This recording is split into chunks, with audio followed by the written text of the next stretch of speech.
Welcome to Unlock CX, the podcast where we explore innovating customer engagement, brought to you by Anywhere 365. We'll be talking with industry experts about great strategies that create memorable customer experiences.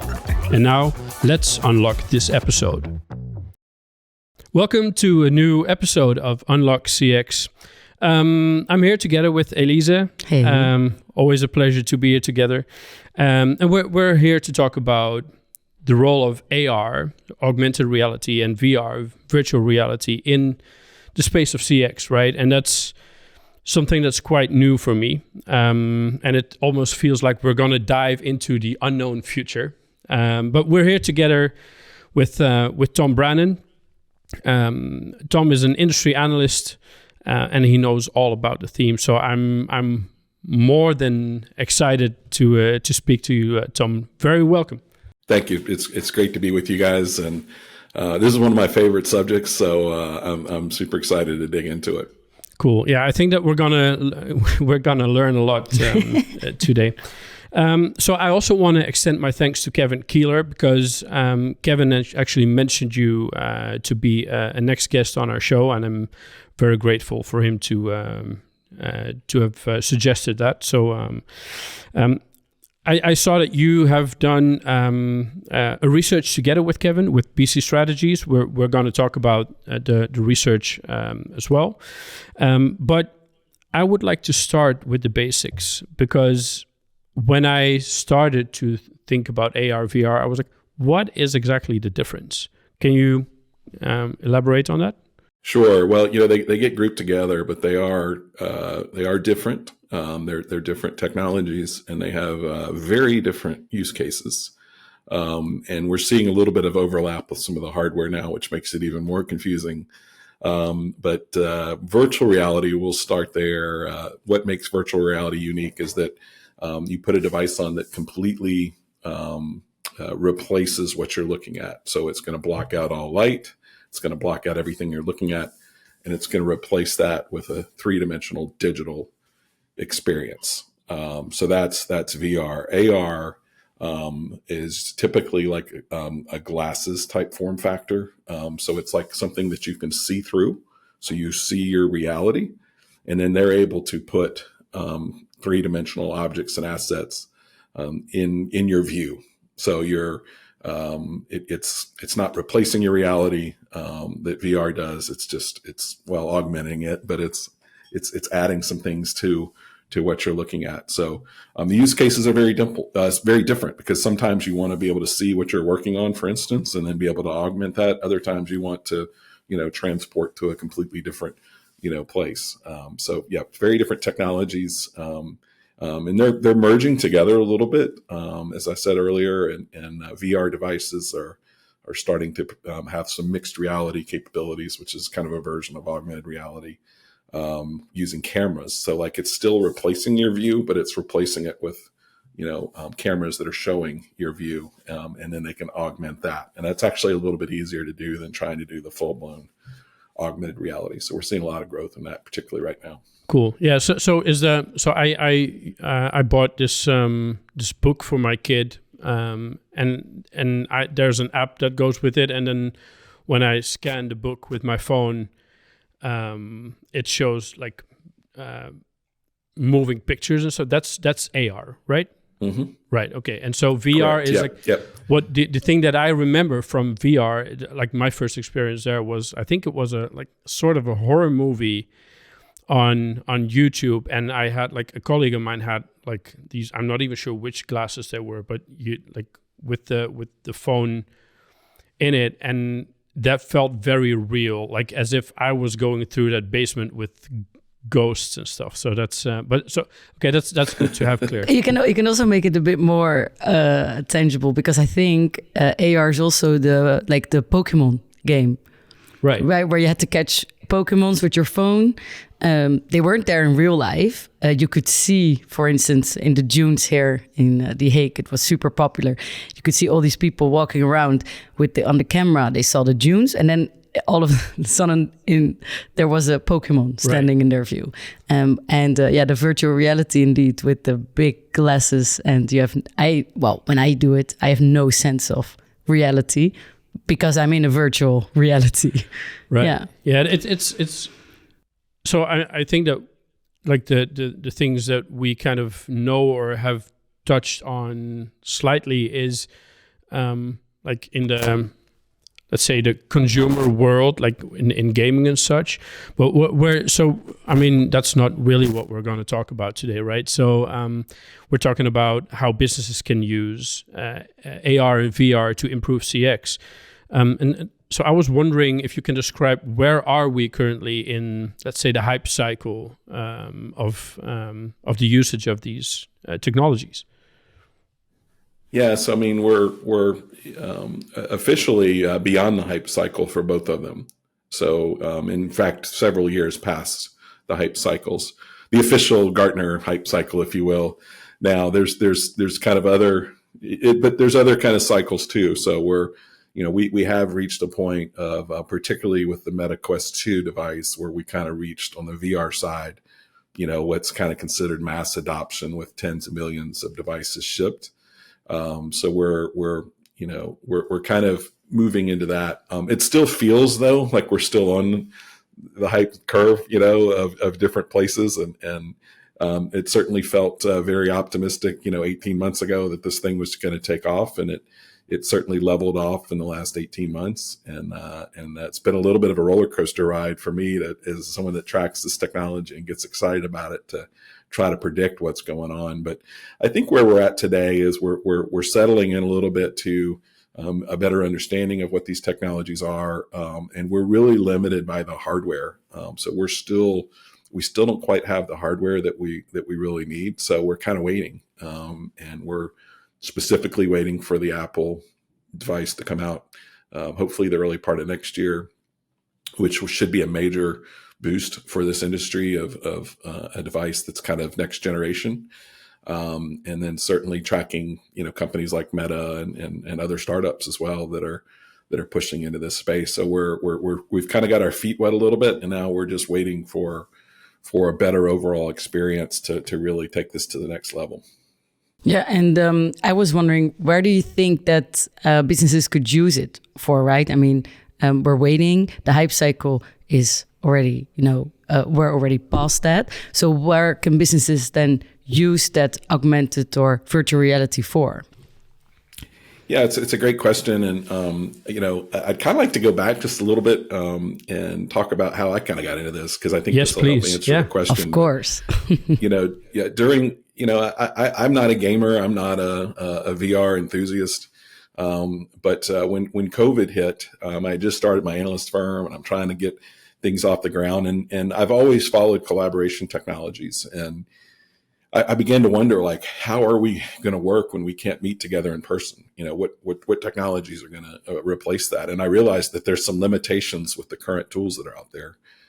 Things like, Teams and Zoom, and, they're great products, and they're great for one-on-one conversations or one-to-many conversations, but you can't really gather as a group on a Zoom call and mingle and interact with each other. And I realized there was this huge gap in communications tools, and I was like, well, what's the answer to that? And so I started just doing some research, and I went back and looked at Second Life and some of those things that we thought were gonna, there was Second Life for Business was supposed to happen, and it just fell off a cliff one day back in 2012 or something. And but I realized that VR really had that capability to allow for collaboration in a completely different way than it doesn't replace in person, but if you can't be in person, I began to realize there was a lot of power there, and so that kind of led me to buy a headset and start exploring social VR platforms and collaboration applications, and all these light bulbs started going off of like, oh my goodness, this is really different experience than what we get over traditional video type interactions. And it's social, it's more intimate in a way, because you feel like you're in the same space with someone else. There's a sense of personal space. If someone gets too close to you, you get uncomfortable because their avatar is too close to you, and it feels like they're invading your personal space. Like things that, like if I lean forward to the camera, you're not like, back up, Tom, you're too close. But in VR, that's a very real thing. And so I began to realize that there's real power here. It's not just a toy or a gimmick, or, like it does things and it pushes buttons emotionally, and the experience is so different that this is going to be how we're going to gather when we can't gather in person. So I got real excited about it and felt that, this was really going to grow. Again, we've got limitations with hardware and stuff like that. But I think from a collaboration perspective, we're going to see huge growth in this space. And the key is really going to be Microsoft. They're really kind of, I think, going to be one of the big drivers for this. And they're developing their Mesh platform, which is a VR kind of experience that's attached to Microsoft Teams. So you'll be able to join a virtual reality meeting directly from Microsoft Teams. And you could join as a video participant, or you could download the app, or you could get a headset. It'll kind of be like a gateway drug into the world of VR, where you could start to experience it, get your feet wet, and then go further. But the interesting thing is around Mesh, and I've been on the public preview and played around with it, but it basically wants you to create an event, so as opposed to a meeting, and I think that kind of shows me where the future of this is going to grow. Like meetings will still probably be video, but if we consider something an event, and I think we kind of know the difference between an event and a meeting, but an event you would probably schedule in Mesh. And people could join via video, but the idea is you want people to gather, you want them to interact with each other, you want them to mingle, and then maybe you have your presentation and your, kind of content. And then there's time for people to kind of have those casual conversations that we really miss when we're not, in person. So yeah, I think there's some other areas I can talk about as well, but I think from a collaboration perspective, I think the key is going to be that mesh integration. And if they're able to kind of pull that off, I think that there will be a very rapid move into VR, because people won't be satisfied with their little view into the space. They're going to want to be there. And so they're going to be like, man, I got to get a headset. I got to get where I can join these meetings and be inside them. I'm already thinking that right now. I want to have a headset and be in that meeting and see, sort of like, well, not in real life, but in virtual life, my colleague who's overseas, or even you, right? When we're having this podcast, you're overseas on the other side of the world, and we're sitting here. It would have been so cool if you would have just sat here. We would have a virtual table. Yes, exactly. Yeah. So when you're talking about these events, right? And if you're, so I was wondering, I mean, let's say you're with 20 people in a room. So I don't have any experience here, so I'm quite blank here. But is it possible, or will it be possible for you to kind of select one person out of those 20 and have a conversation and kind of hear the rumor around you from other people, so that it almost feels like a live event?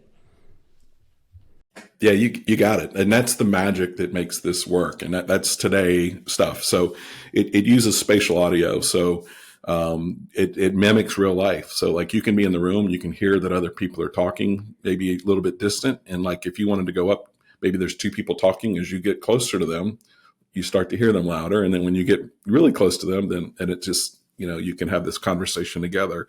And that's the cool thing, is you're not having to designate breakout rooms and send people. Yeah. Like you can literally just walk around the room, and that spatial audio is absolutely one of the most important things that makes that experience work, and so powerful. And you can also create little like zones where you can say, if someone walks into this zone, it's like a cone of silence. So if you wanted to have a private conversation, you could walk into that little zone, and it might be a little blue circle on the floor, and you walk into that circle, and then you're having a private conversation. No one else can hear you unless they actually walk into that circle. So there's some really kind of cool stuff. But yeah, that's the magic. That's what makes that whole experience, so I can gossip about my colleagues in that blue circle. I wouldn't do that, of course. You can. Yeah, and it enables these experiences that are just amazing. I went to a networking event. You ever do like a speed dating network event where you sit at a table and people rotate around the room every couple of minutes, and you give your little elevator pitch? And well, I did one of those in VR, except it was a giant chessboard, and it was this giant, ornate room, and every other piece of the chessboard was set down into the ground. Okay, so like just picture a gigantic chessboard. And what you would do is you'd walk down these steps into the bottom of this, piece that's been lowered down. And that was where you stood. And then the other people, like half the people, went down into these little pits, basically. And then every 5 minutes, they would make an announcement, and someone would walk down the steps into your little area. And then the next person would walk up and then walk down to the next one. So you kind of get these experiences that are kind of like a real life thing that are hard to do in other tools, but they're also way more cool. Because you can, you can build it, and you can build anything you want. So, I've had so many experiences like that I'm just like, probably 10 light bulb moments where I'm like, this is very, very different and very unique. So I read your article on No Jitter, right? And so you wrote about a combination of the Metaverse and Microsoft Mesh. Do you think that that's going to be the place where these virtual meetings going to happen? Yeah, I really do. And I think that, there's been a lot of friction for people trying to get into VR. And I think Microsoft's really they're going to remove the friction. And then they're also going to provide kind of a gateway to that experience. And what I mean by that is they're building this mesh platform, which is it's a virtual reality platform of meetings, 3-dimensional meeting spaces. And it's kind of designed around events. So when you go into the platform, it's in public preview, and I've been playing around with it. But when you go into the platform, basically you create an event. And I think that's kind of going to be the dividing line. Like if it's a meeting, it'll probably stay in Teams. But if you're planning an event, it will probably be in Mesh. And the reason for that is, like, events, usually we want to mingle a little bit. We want to gather. We want to have kind of informal discussions. There may be some formal presentations and that type of thing, but it's a little bit more of like a group gathering where we want people to interact with each other, as opposed to a meeting where one person speaks at a time. And I think for events, it's going to be huge. And the cool thing is you'll be able to join directly from Teams. Like, you don't have to download anything or buy a headset. You'll be able to join the meeting from Teams as a video participant. So you'll be able to see into the space. But I think people will want more than that. So they might download the Mesh application where they can join on their computer as a 2-dimensional, almost like a video game where they could walk around and the space and interact with people. And then I think, the next step they're going to take is like, well, I want to be in the space, not just kind of walking around it. So I need to buy the headset or have my company provide the headset for me so I can, be in the space and be a full-fledged participant.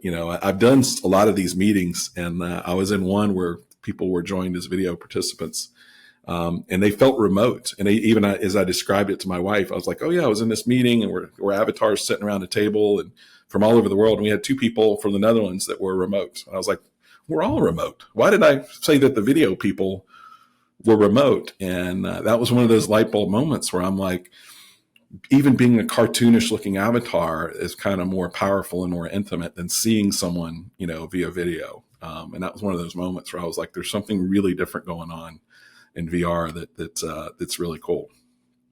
I also want to talk to you about the research that you've done together with Kevin Kieller from BC Strategies. And so there were a couple of things that stood out for me, but I don't think that, one thing that I've already learned is that I don't know so much about the topic. So I would love to hear from you. What were the things that stood out for you? Yeah, I think, there is good adoption, I think, and so we kind of, that's what we expected. I think one of the interesting things for me that kind of came out of the survey was a lot of the AR use cases, things like remote technicians, being able to have a remote tech send back what they're looking at to a senior level engineer, and that engineer can draw in their vision to highlight the part that needs to be changed. Stuff like that, I think, is really easy for enterprise customers to understand. VR gets a little bit little bit harder for them to understand, like the real business value. It's a little less obvious because it's just kind of a different animal. But AR is very easy to understand. But what the research showed was that VR adoption is much higher than AR adoption. So even though it's easier to understand, the research shows that it's harder to implement. VR is more off the shelf kind of thing, and AR is a little bit more, you kind of need to customize applications for it. So even though like there's this real interest in AR, it's still kind of too cumbersome and too expensive in a lot of cases. Yeah. Is it also limited by the hardware? Is that very a factor? Much so? The hardware is still very limited, and things like battery life are very short. The leading kind of device in the AR space is the Microsoft HoloLens, which they're actually going to stop developing. They're still supporting it, but they're kind of stopping development. But it's basically like wearing a PC on your head. So like it's pretty heavy, and the battery doesn't last very long. And the other problem is like the field of view is very small. So like it's very good, but like, it's just so small that it's hard to kind of build a really expansive application when the field of view is so small. And some of this is just the reality of the lens technology that we have, where we're just not able to offer kind of a wide enough, view, and then as well as kind of put it in a form factor that works. I think AR particularly is kind of struggling with that, but it's going to get solved, and when it gets solved, it will. It kind of, when you start to go down like what all of this means, AR is going to be built into everything we have. And certainly when it gets into a glasses form factor, my feeling is it will replace every screen that you have. So your compute will be there, your phone will be there, your TV, or, any display that you use will basically start to get built into the glasses, such that you can put a computer screen or a TV screen or anything, and you can position it in your space wherever you want, and as big as you want. And that'll just kind of be with you wherever you go. So, that's why I think the stakes are pretty high for folks to figure this out. And it's why Meta is already working on it. They've got their Ray-Ban glasses that don't have the augmented reality built in them yet. But they're working on that. They're adding AI to those glasses. They're going down that path of trying to figure out, how to do this. So, that kind of in the survey kind of surprised me a little bit that the VR adoption is so far ahead of AR, when if you talk to people, they're more interested. Enterprises generally are more interested than AR. Okay. Yeah. So of course the title of our podcast is Unlock Customer Experience. And then I think an open door question is, how would you then, for instance, use AR or VR in further optimizing the customer experience? Do you have any ideas about that? I got a lot of ideas about love that. To hear those. It's one of my, because I track the AR VR space, and I also track the CX space. So I'm very much interested in the convergence of the two worlds that I'm kind of obsessed with. Absolutely. I mean, I think from an AR perspective, certainly if you need technical support on something, being able to use AR, let's say it's glasses or even your phone, where you're showing what you're working on to the person on the other end rather than trying to describe it. If you think about your cable modem goes out, and they're like, well, what are the lights doing? Well, is it blinking slow or fast? And you're like, well, it's kind of medium, or what is slow? And then but if you could just say like, just show me the lights, and then your phone can just show them the lights, and then they can say, let me see the back. And then they can say, you've got the Ethernet's plugged into the wrong port. You need to take this cable, and that cable would turn red in their view. Needs to go into the highlighted red, port. And so they're like, oh, okay, well, I just do that, and then it's fixed. Like that, from an AR perspective is, it's going to be just an absolute game changer to everything we do will become much, much easier, especially tasks that if you could just show the person on the other end what you're doing, can provide such a better experience. Take that a step further, you add AI into that experience. Maybe, an AI bot could walk you through a repair, but think about IKEA. trying to put something together. Like, what if your glasses told you had the wrong part in the wrong position, and then you flip it around and it turns green and goes on to the next step. That's a huge CX win, right? Yeah. Not even a CX win. I think also a win for a lot of relationships. Yeah, well, exactly.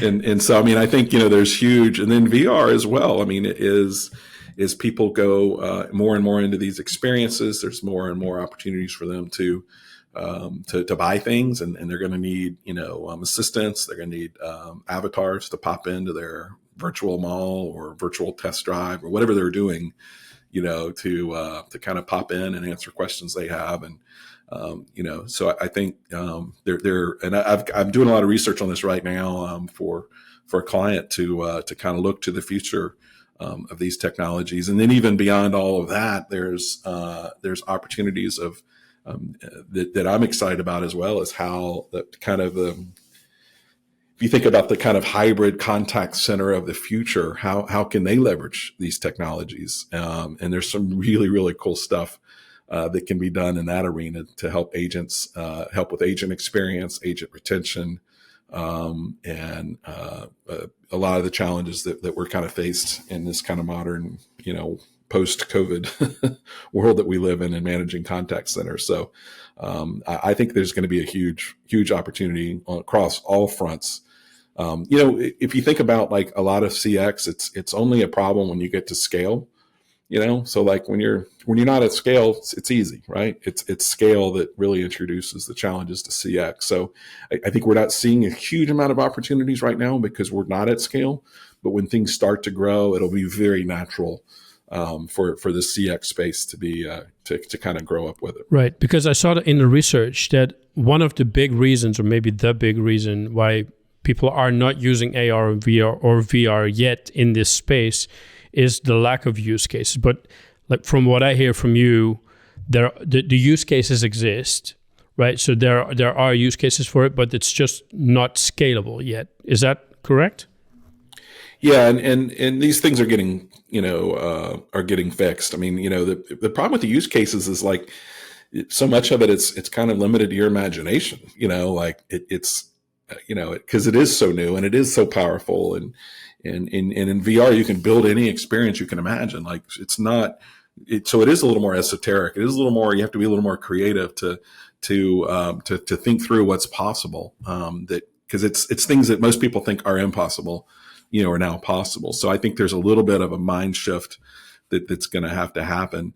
The scalability problem has been a huge one, especially because you have Meta has kind of been the driver in the VR side, and they're a consumer device. And so for a business to try to scale deployment of what's basically a consumer device, but that's getting fixed. They're Meta for business, to allow for rapid deployment and management, and having patch management and the stuff that companies have to deal with when deploying at scale. That's getting fixed. So I think it's just going to be about people kind of being exposed to this technology more and more. And then again, I think things like the Microsoft Mesh we talked about, a little bit of a gateway to get people into this experience and get their wheels spinning about what's possible, I think will really open up the door for a lot more use cases. And I think Apple's entry into this space obviously will have a huge impact on that as well. Yeah, I always look at LinkedIn profiles, and then I looked a bit into the posts. And one of the posts was you were not really happy with a delivery package.